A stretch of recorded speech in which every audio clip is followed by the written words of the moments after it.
It's ostensibly, it's about 4 generations in one family. The generations start in London, and then they end up crossing many seas to end up in Australia. And so it's basically a story about parents and children and their communication or lack thereof. It's a multi-generational play, spanning from like 1958 till 2039. You meet my father, and you meet my son, and you meet my grandson in the play.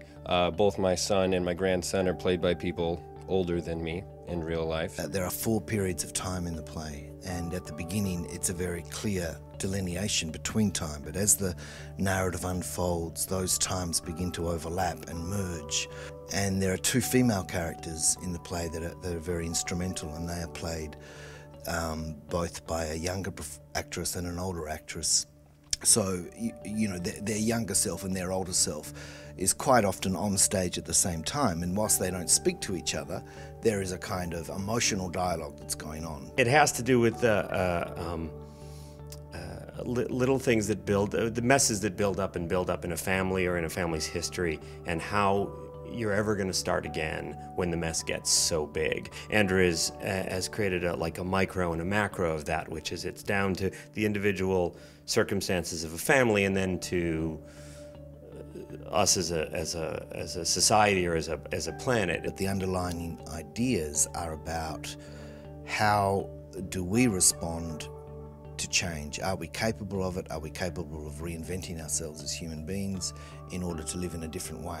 I had never read a play like this, rarely read a film script like this, that in a number of ways, because it's sort of, you know, the general pattern of an 1 act, 2 act, 3 act scenes are all different in this play. I liked what it had to say about forgiveness. I liked what it had to say about grace and starting over, about parents being remorseful and wanting to do a better job. I liked the humor in it. I love the wit of it. I love the poetry of it.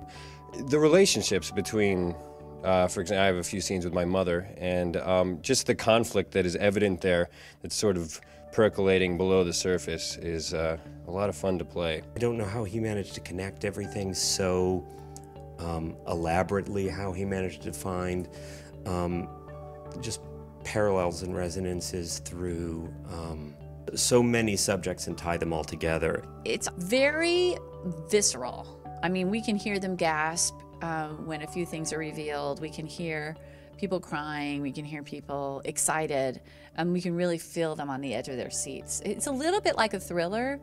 It's a little bit like a murder mystery. It's very, very moving. It's very compelling. It starts off in a sort of strange way. Nobody quite knows what's going on, and it's like a mist that clears, and eventually everything becomes clear, and it's quite an extraordinary revelation. I think if an audience is prepared to make that investment at the beginning, then the payoffs are even stronger.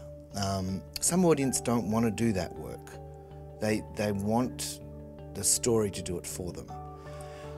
And that's a risk, but if we're not going to take a risk in the theatre, where are we going to take it? I think it's kind of like a European movie, one with subtitles maybe, that you just have to stick with. Just don't try necessarily to figure it out. Don't try to follow it. It'll get you. It'll come to you. So I think the thing is, you just have to trust that you're going to have a nice evening in the theatre, and you will.